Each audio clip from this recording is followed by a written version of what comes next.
Assalamualaikum warahmatullahi wabarakatuh dan selamat sejahtera. Hari ini kita akan belajar Bahasa Melayu tahun 3 yang bertajuk Keindahan Hutan Hujan Borneo. Murid-murid, jom kita baca dahulu tentang keindahan hutan hujan Borneo. Murid-murid berkumpul setelah tiba di pusat penemuan hutan hujan Sabah.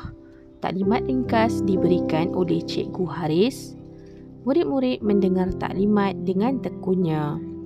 Murid-murid berjalan mengikut laluan pejalan kaki yang disediakan oleh pihak berkuasa. Laluan ini penting untuk memastikan tumbuhan kecil tidak terpijak oleh pengunjung. Lawatan ini bermanfaat kepada murid sekolah. Mereka belajar tentang kepentingan ekosistem hutan.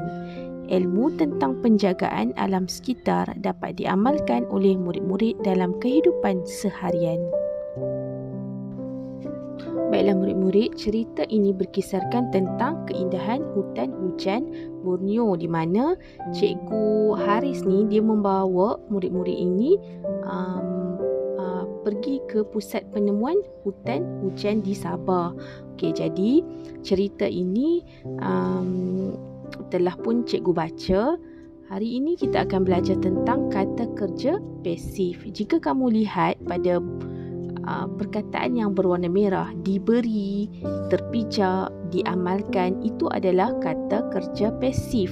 Baik, di situ juga terdapat satu perkataan, tiga perkataan, iaitu diarahkan, terlihat, dicatat. Jadi cikgu nak kamu bina ayat. Okey, jom kita belajar sama-sama cara untuk membina ayat bagi perkataan kata kerja pasif ini. Baiklah, apa itu kata kerja pasif? Kata kerja pasif ialah kata kerja yang terdapat dalam ayat pasif yang memberikan penekanan kepada objek asal. Okay, contoh ayat pasif, kasut saya terpijak oleh Ali. Maksudnya objek tu di hadapan, pelaku tu di belakang sekali. Dan biasanya kata kerja ini mesti ada oleh setelah kata kerja pasif. Maksudnya selepas kata kerja pasif mesti ada perkataan oleh. Nampak tak?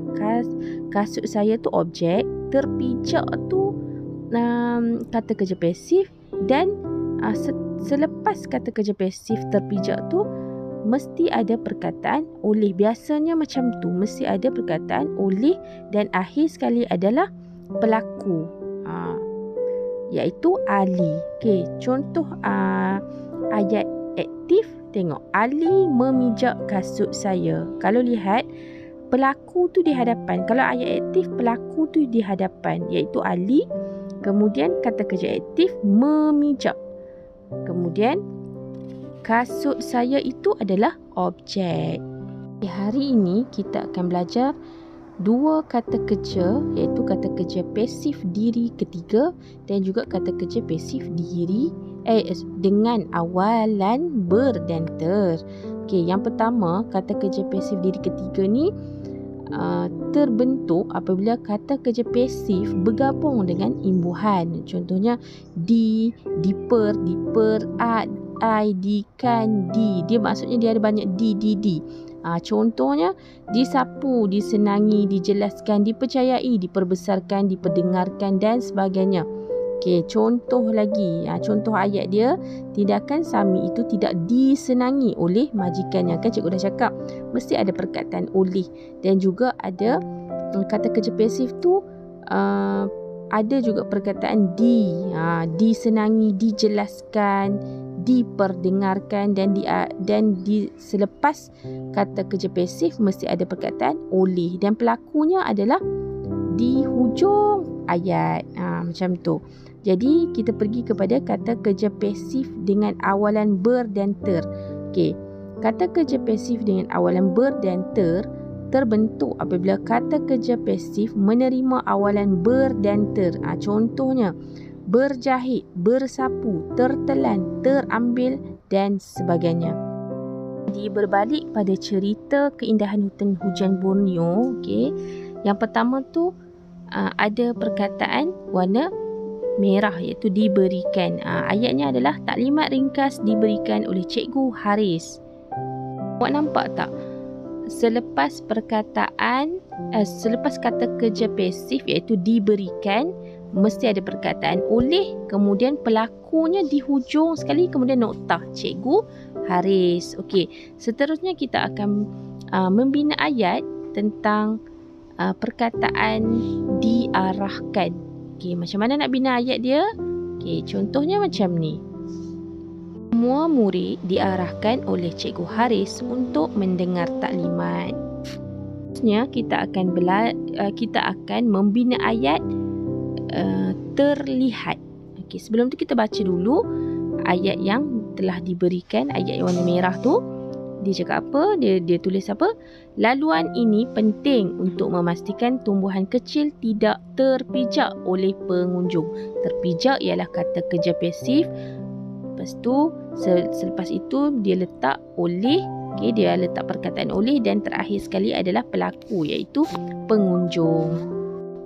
Baiklah murid-murid, jom kita bina ayat menggunakan perkataan kata kerja pasif terlihat. Jika awak perhatikan berdasarkan gambar di sebelah itu, murid-murid tu ternampak burung enggang. Tu burung enggang tau. Kalau di Sabah kita kebiasaannya banyak burung enggang di situ. Jadi kita boleh bina ayat seperti ini. Seekor burung enggang di atas pokok telah terlihat oleh murid-murid. Seterusnya kita perhatikan perkataan yang terdapat pada cerita itu, iaitu diamalkan. Okey, perkataan warna merah tu. Ayatnya seperti ini. Ilmu tentang penjagaan alam sekitar dapat diamalkan oleh murid-murid dalam kehidupan seharian. Okey, diamalkan itu adalah kata kerja pasif diikuti dengan perkataan oleh dan terakhir sekali adalah murid-murid iaitu adalah pelaku. Jadi dia minta kita bina ayat pula dengan perkataan kata kerja pasif dicatat. Okey, macam mana cara untuk kita bina ayat? Ayatnya adalah seperti ini. Segala maklumat penting dicatat oleh murid-murid. Baiklah murid-murid, cikgu harap kamu dapat memahami dengan lebih jelas tentang penggunaan kata kerja pasif. Ingat tau, kata kerja pasif ini sekiranya dia meletakkan gambar dan juga perkataan, kamu perlu membuat ataupun membina ayat menggunakan kata pasif tersebut berdasarkan gambar. Kena buat berdasarkan gambar, bukan membina ayat itu tidak melihat pada gambar. Okey, setakat itu sahaja pembelajaran kita pada hari ini. Cikgu harap kita akan bertemu lagi pada pembelajaran yang akan datang. Terima kasih. Assalamualaikum semua.